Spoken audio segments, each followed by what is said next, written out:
वो जिम्मेदारी पूरी करने के लिए कॉमर्स मिनिस्ट्री के माध्यम से इजाज़त दी गई, मगर साथ साथ कंडीशन डाली कि equivalent sugar has to be imported. So equivalent sugar will be imported, and then only equivalent sugar from India will be exported to European countries.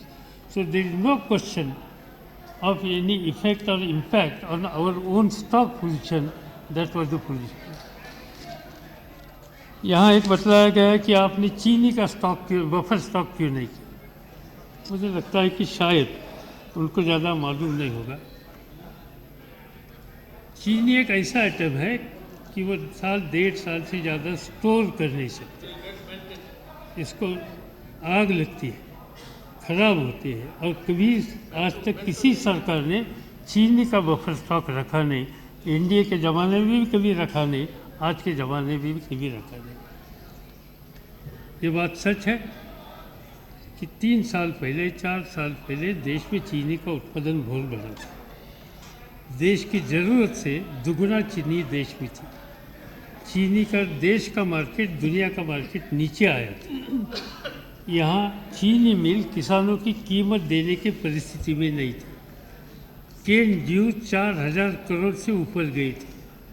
ऐसी स्थिति में मदद करने की आवश्यकता थी, और ऐसी स्थिति में जब तक हम स्टॉक डिसमेंटल नहीं करते, एक्सपोर्ट को इनकरेज नहीं करते, तब तक हमारे सामने दूसरा कोई चारा नहीं था. और इसलिए शुगर डेवलपमेंट फंड से फाइनेंशियल सपोर्ट करके एक्सपोर्ट इंसेंटिव देकर चीनी यहाँ से बाहर एक्सपोर्ट की गई. जब 2 साल के बाद हमें ये पता लगा कि ओवरऑल शुगर केन का प्रोडक्शन कम हो रहा है, जो हर राज्य सरकार की तरफ से हमारे फिगर्स आ गए. शुरू में उन्होंने कहा कि इस देश में, हमारे राज्य में शुगर केन का प्रोडक्शन में कोई बुरा असर नहीं, अच्छी तरह से पिराई हो जाएगी. मगर 6 महीने के बाद उन्हीं राज्य सरकार ने कहा कि हमारी इन्फॉर्मेशन और आज की स्थिति इसमें फ़र्क है.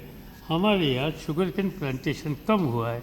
ये जब इन्फॉर्मेशन हमारे सामने आ गई, तब हमने एक्सपोर्ट बंद किया, बाहर भेजना बंद किया, और 100 लाख टन का स्टॉक रखकर इस देश में लोगों को जो कुछ आवश्यकता थी वो पूरी करने के लिए कोशिश की. इसी साल हमारा प्रोडक्शन और कम हुआ था. मुझे लगता है कि इस साल 160 लाख के आसपास प्रोडक्शन हो जाएगा.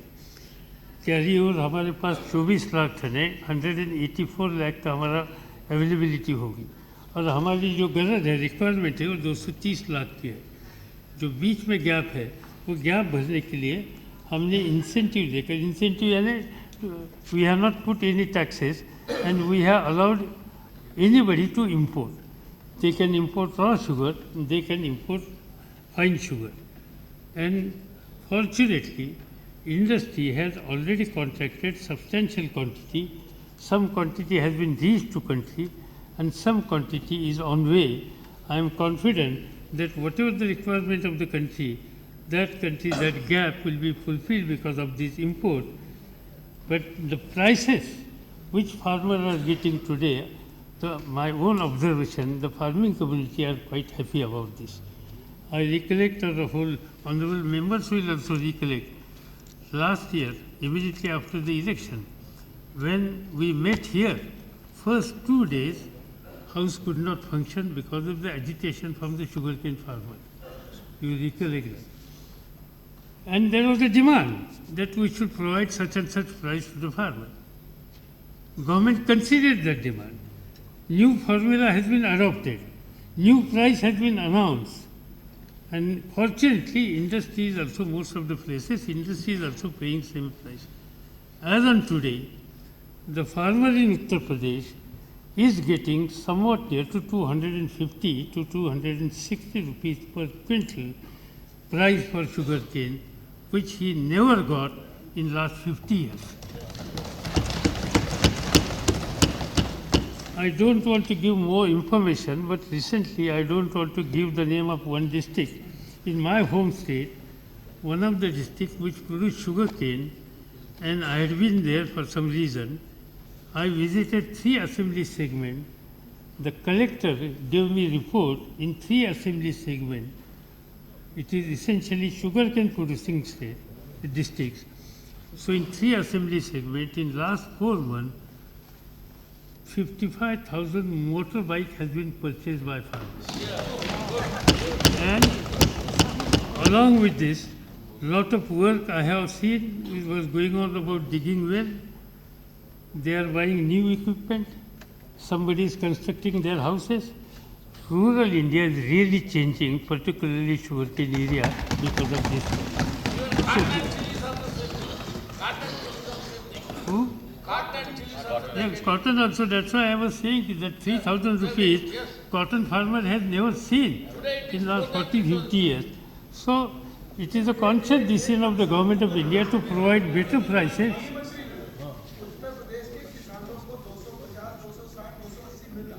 जगदम्बिका पाल जी, ईल्ड कर दिया है आप वो बता रहे हैं, आप उनको सुन लीजिए। ईल्ड कर दिया है तो हम एक मिनट कह लें, जिन किसानों को ये पैसा मिल रहा है और मिल मालिक उनको पैसा दे रहे हैं, उन मिल मालिकों के खिलाफ उत्तर प्रदेश की सरकार ने मुकदमा कर दिया है, जिससे कि कठिनाई है, मिल मालिक वहां से फरार है कि कहीं हमको जेल न भेज दिया जाए, इसलिए कि वो गन्ने के रिजर्वेशन के आधार पर नहीं बल्कि उन्होंने ओपन किसानों से खरीदा है। ये बात मैं आपके संज्ञान में लाना चाहता हूँ। ठीक है, आपकी बात सारी, उनका डेलीगेशन हम लोगों को भी मिला था।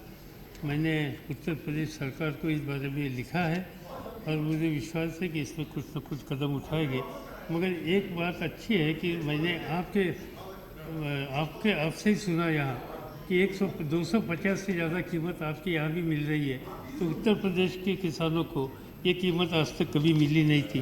ये सरकार ने देने के लिए कोशिश की है और ये सब का असर कुछ न कुछ कीमतों के ऊपर होगा कि जब 250 रुपये क्विंटल यानी 2500 रुपये टन केन की कीमत होती है कि चीनी की कीमत भी ऊपर जाएगी।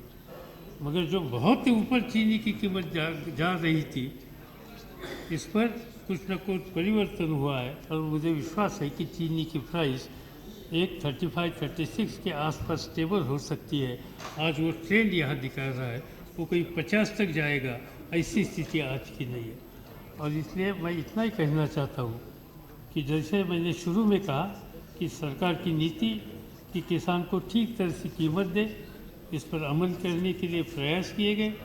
सरकार की नीति वल्नरेबल सेक्शन है, उनको ठीक कीमत पर अनाज मिलना चाहिए। हमने आज तक अनाज की इशू प्राइस में बदलाव नहीं किया।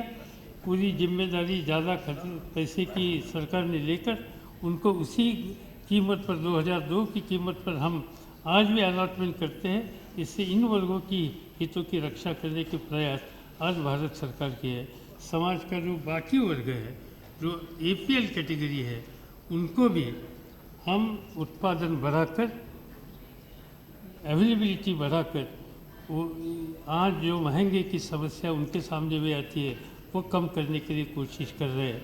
मुझे विश्वास है इस देश का किसान उनको उचित कीमत मिलने के बाद अच्छी तरह का उत्पादन देश में बनाएगा और देश में जो कुछ कमियां हैं, डिमांड और सप्लाई में जो गैप है, वो पूरी करने के लिए चाहे इतनी मेहनत करेगा, क्योंकि सरकार की नीति किसान के पक्ष में है और इसलिए इस परिस्थिति में बदलाव आएगा।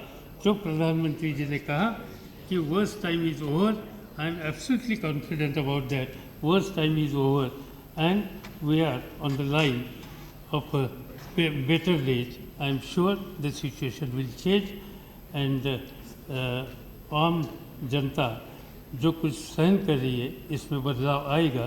इतना मैं कहकर इससे ज़्यादा कोई कहने की आवश्यकता नहीं। Thank you. Very important.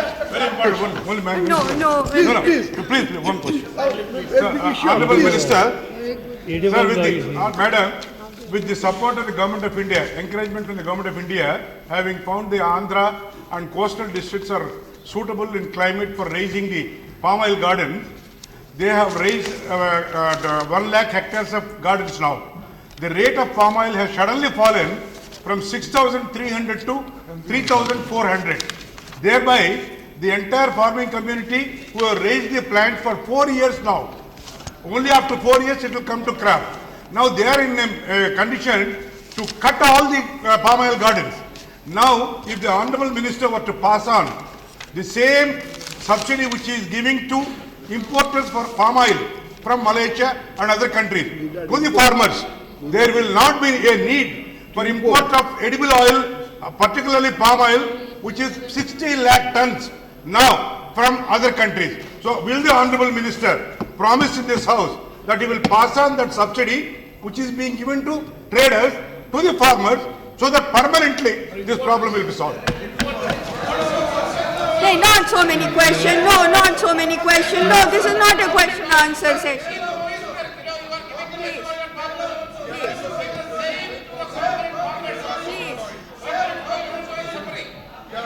See, the solution for this in the Agriculture Ministry, there is a scheme, Market Intervention Scheme, where the 50% of losses, 50% losses will be borne by Government of India and 50% losses will be borne by respective state government. I am ready to take this subject issue for coconut oil in Government of Kerala and for palm oil with Government of Odisha. And if both governments are ready to accept this scheme, Government of India will enter and purchase at MSP price that material and save the farmer. Thank you, Honorable Minister.